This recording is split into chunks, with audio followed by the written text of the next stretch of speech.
Hello. It's me again. Think I'm getting used to this live stuff. It's a lot easier to bring you guys information. So today, I want to touch on real quick a survey that I put out there on Facebook. And I'm definitely going to have to post this to Facebook because most of the answers came from Facebook. So I'm going to touch on some of those things that I talked about, or those questions. Well, the question that I asked and people responded to. Yes, I look tired. Look at me. Because I feel like I've been working for the man every night and day. And the man in the morning is the job. And the man at night is me. Yes. Feel like I'm Tina Turner in this joint. And I'm rolling. Ooh, rolling. Ooh, rolling on the river. Rolling on the river. Working for the man in the city. Working for the man every night. Never lost for a minute of sleep. Worry about the way things might have been. I took the big wheel, keep on turning, and keep on burning. And we're rolling on the river. Yes, y'all, I'm silly like that. I'm silly. This is how I keep myself energized, and this is how I keep workers, teachers, parents, and especially the children energized. That is how I do it. I be silly, and I encourage all of you guys to be silly with your children too. Thank you. So, the question that I asked on Facebook was, what are some of the things that you as parents are struggling with during this time? And one of my parents said that they were struggling with their child wanting to play all day and thinking that they are an encyclopedia. And I couldn't help but to laugh a little bit, right? Because I was like, well, that's kind of they're not exactly wrong. Kids learn through play, right? So that is why it's extremely important to incorporate play into your structure of work, right? That's why it's so important to be silly and careless sometimes with your child. Play games, get creative, use your imagination and trick them into things that they may not want to do. They may not want to learn a certain way. They may not want to be involved in certain things. But if you, as the adult, put your thinking cap on, right? Put your thinking cap on. That's what we tell the kids. If you, as an adult, put your thinking cap on and you step outside of yourself and put yourself into your child's shoes, things will be a little bit easier. So what you can do is make things into a game. Make every learning experience, especially if it's hard for them to want to be engaged, to want to be active, try turning it into a game, okay? Because children genuinely learn through play. As they get older, we want to work on some of the cognitive development and the attention span and things of that nature. So kids' attention spans are kind of like this, right? You gotta keep their attention. And the way that you keep their attention is by being creative. It all comes back to being creative and thinking outside the box, honestly. You gotta be 2-step, 3-step, 4-step in front of your kids at all times. Yes, we gotta create legacies for our kids. Yes.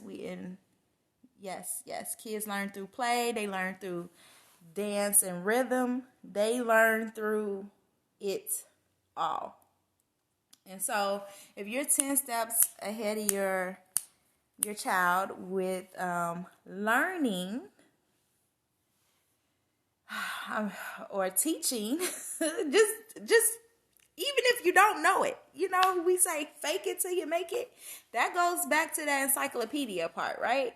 So you said that your child think that you are an encyclopedia. Well, technically, you're that child's parent. You are an encyclopedia. They're gonna come to you for all the answers. And they're gonna ask you all the questions until they reach that age where they think they got it. They know it all, right? And you can make that fun because learning is endless. You are learning something new every single day. Every day, you're learning something new. So, if you keep that in mind, don't be offended if you don't know and your child thinks you're an encyclopedia. Take it as a compliment. I would rather my child think that I know it all than me not know nothing, And use that moment as a time to learn together. Woohoo! Yes. Use that time. Use that moment as a time where you guys could learn together. You could explore together. And there's nothing wrong with admitting that, hey, I do not know. But let me find out. Matter of fact, let's find out together. Let's find out together. Ask me any question. Like me, I don't know nothing about animals. Besides the basics, what they say, a cow go moo, dog go bark, cat go meow, But I have students or a student who, man, I think he gonna be a zookeeper or something, because he knows about all of the animals.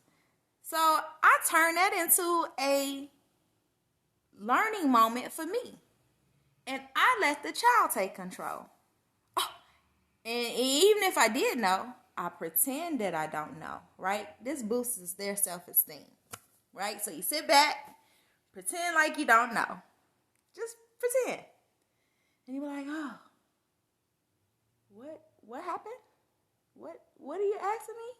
I don't know. Can you show me? Can you teach me? Can you tell me?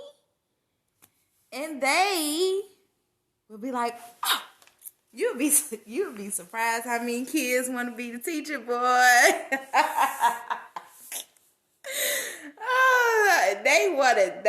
Man, it's almost like, oh, I could tell this adult what to do, or I could have this moment I can have this moment of me stepping up and saying, okay, this is what happens, and this is what you got to do. Flip it on them, So if you're feeling overwhelmed because your child is asking you so many questions and is making you feel like, I'm not no encyclopedia, I'm not no dictionary, I'm not the window to the world. You are. Be their first window to the world. Yes, she does love teaching what she know, and it's awesome. It's awesome, and sometimes when you let kids take over and start to teach what they know, sometimes you'll be surprised at what they know. Sometimes you want to go back and check it, and then if it's right, you be like, well, I be dang, how they know this, right? So to that parent that is struggling with that child because they want to play all day and they think you're an encyclopedia, use those moments to get creative and try new things and let them teach you. Learn together. There is nothing wrong with us as adults learning from the children. They so smart. They are so smart. These kids, they so smart, y'all. And they clever. They so clever. That's why I had to put that post up earlier, because I had to talk with the parent. It's like, yeah, I'm struggling. Like we're having, I noticed a change in behavior with a student, right? And I'm like, he is going off the tangent whenever he don't get his way, and he wasn't that way at first, right? And they explained, well, at home we're starting to not give him his way at home. I'm like, oh, okay, that makes sense. And he's like, as a parent, it is easier to just say yes, right? But we don't want to be those type of parents. And I'm like, good, don't be those type of parents, because it makes it harder in the long run, right? And there's ways you could get around those tantrums and get the kids to thinking about their choices. And so that's why I put that post out yesterday, because they clever. They are master manipulators. Hey, what's up, girl? Yes, they are master manipulators, and they know what they doing. And it's sometimes you can make it a game with your kids. That's why I was calling y'all senseis. Yes, sensei. They got to be the young grasshoppers. Make it fun. Make it extremely fun and challenging, just to kind of challenge them, kind of see what they can and cannot do. What they can think of, what they won't think of. Thinking outside the box. What will they do next? You can make it a game in that right. Okay? So then the next answer that I got for what is some of the struggles that you're having during this time while working from home with your children is the parents said it's a struggle to manage their work and help their kids with their work, right? And you are not the only one, sis. Okay? If you listen to this, if you're watching this, you are not the only parent who's struggling with that at this moment. And it makes sense. Children demand a lot of attention, a lot of structure, a lot of routine. And if you got your own routine with work that you have to follow, it's going to be hard to kind of manipulate them, especially if they're young, to get them to go into your routine. And so I have come up with a suggestion for that. So that will be coming soon for you, sis. And yeah, that's a business that I'm working on right now at this moment for people like you who are struggling at home trying to teach their kids, especially young kids. Young kids are energetic. They will fight they sleep to the death of them. Like, they tired, boy, but they so nosy. They want to see everything. And you be like, if you don't just go to sleep, then don't tell them that you wish you could take a nap. Oh, adults are not supposed to take a nap. Yeah. Naps are good for you, my friend. And so, yes, kids are just so beautiful, so wonderful, so creative. So we need to think more like them. But what I could do for you now with this suggestion with your routine and their routine, figure out a way in which you can slowly combine y'all routines a little bit together. I know it's going to be challenging, but say for instance, if you don't start working till 9, if your kids are self-sufficient on their own and they're able to walk and talk and sit there and don't need too much attention to eat or something. Say for instance, you don't work till 9. All right. They wake up at the crack of dawn when the rooster start crowing. Play with them a little bit, or put something in front of them. Give them a puzzle, something that it keep their attention. If they're like 3 and older, with puzzles and things of that nature, something that's time consuming. If they're younger than 3, give them something else that could keep their attention that's a little bit more time consuming, like building blocks, and tell them to build you a tower, or just let them be kids for the moment. I know y'all probably won't like this, but let them build those towers up and knock them down. Build them up, knock them down. They're gonna make noise, but let them do something like that. And then at 8 o'clock, give them breakfast. When it's time, like at 8:30, get breakfast together, whatever. Sit them in their high chair, sit them at their chair, and then you log on to your workspace and get your day started a little bit while they're sitting down and eating, right? Now, once they're done eating, you use some multitasking here. I don't know how your work situation is now on a computer, but let the computer play clean up.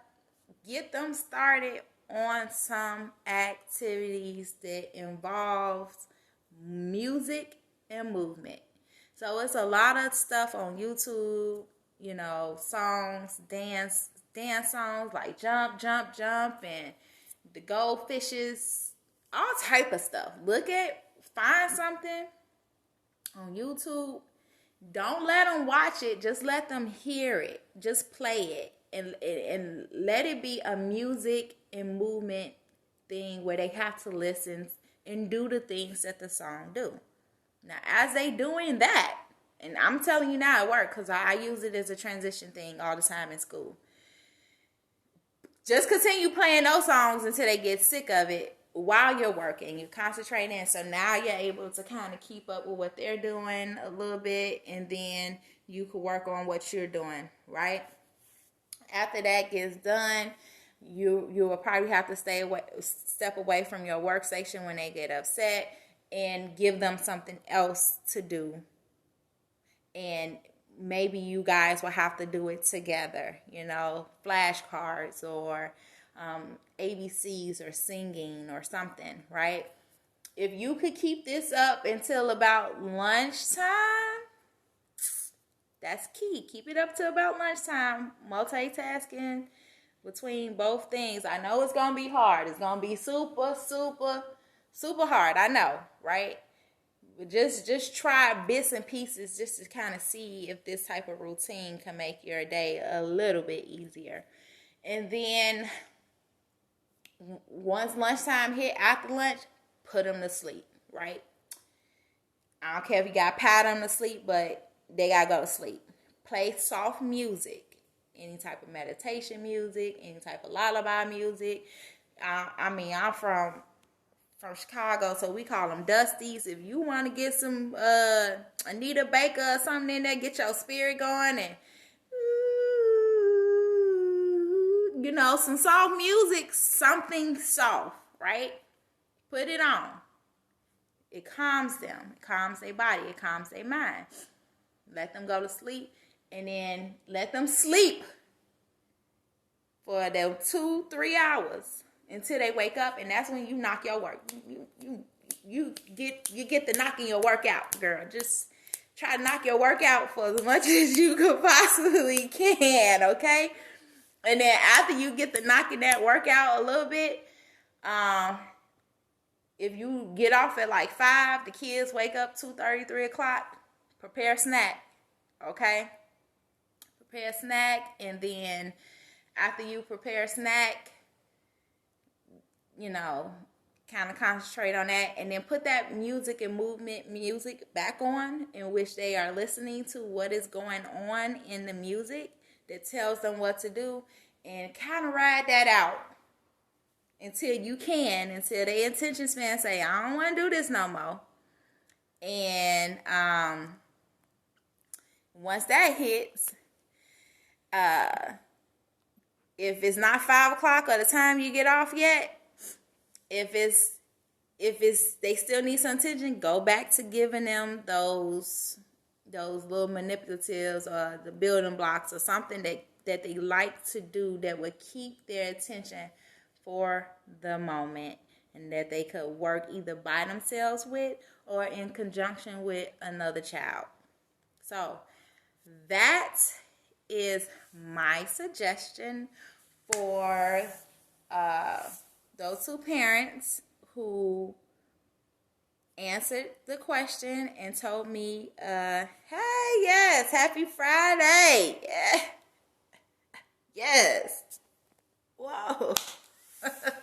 But yes, that would be my suggestion for you guys who are struggling at this moment. If those two things are something that you're struggling with your kids during this COVID time, I know it's not easy, but try those things and see what happens, and let me know. Let me know how it worked. Follow up with me. Give it about 2 weeks. Especially the one with the routine and the structure. Yeah, give it about 2 weeks to kind of see if they could fall in line with that. And then let me know. Let me know. And I will talk to you guys later. All right. Have a wonderful day. And keep rolling. Ooh, rolling. Ooh, rolling on the river. Bye, y'all.